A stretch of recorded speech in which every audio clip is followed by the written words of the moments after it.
Kakulang sa panginabuhi, pagkawala sa pagsalig, kamingaw, o kahadlok nga mabalik ang bisyo.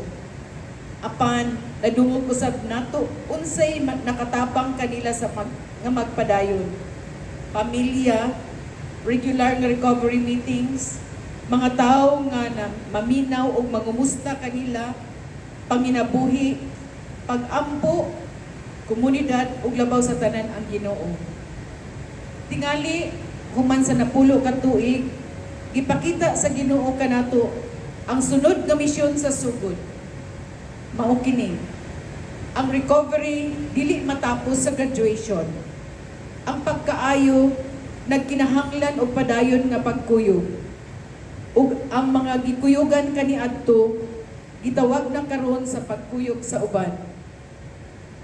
Maigsuon ko niya ni Kristo, usbo na ko, ang ato ang journey sa surrender to God, dili kutob lamang sa pagkahiuli, sa pag-undang, sa paggamit ko sa drugas, kundi ang tumong sa surrender to God, nga kita makadala og kalag ngadto sa Ginoo.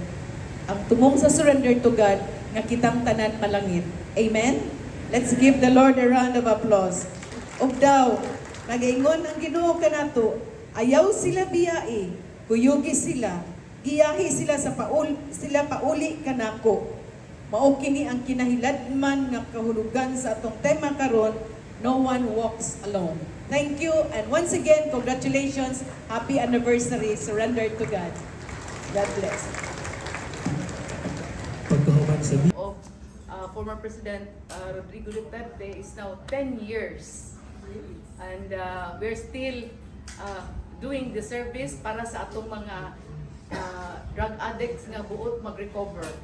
So we are here just to let you know, to the public to know that yes, surrender to God is present.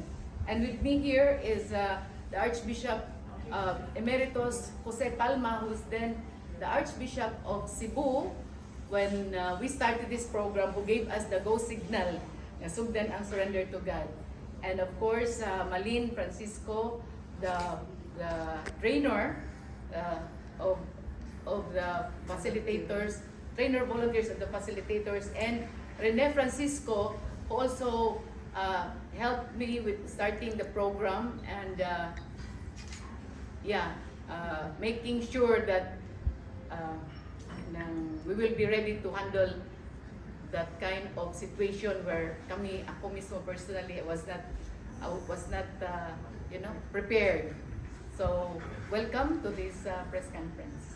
Ma'am Fe, sa 10 years napo katuig sa usa ka dekada, pila na kabuok atong kinabuhi nga natabangan kining sa tuong sugod nga program? The last count that I had was about 2,000 plus. But di ta kay balo kung nangaunsa na to sila. Some of them have recovered, some of them have relapsed, some of them na priso o balik, some of them may have probably died, passed away. In 10 years, where are we now? Where are we now? Okay, to be honest, ning slow down ang pagsugod yung daghan kaayo, no? Minimum of 50, Archbishop, no? Yes, Already? yes. Minimum of 50 and almost every month.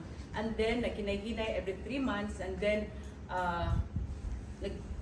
once every 6 months, then once every year. But this time, ning balik ta every other month, every month actually, regardless of unsa kadaghan, from 2 to 10 to 15 to 20, regardless, but every month we have a program.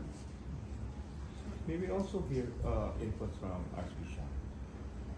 Kamaturan, after 10 years, nalipay kong we come for some kind of homecoming, tawag nato, no? Like looking back and let people know drug addicts or all those who are tormented by this crisis have a home in Sugod. I reflected on the words of Mother Teresa for someone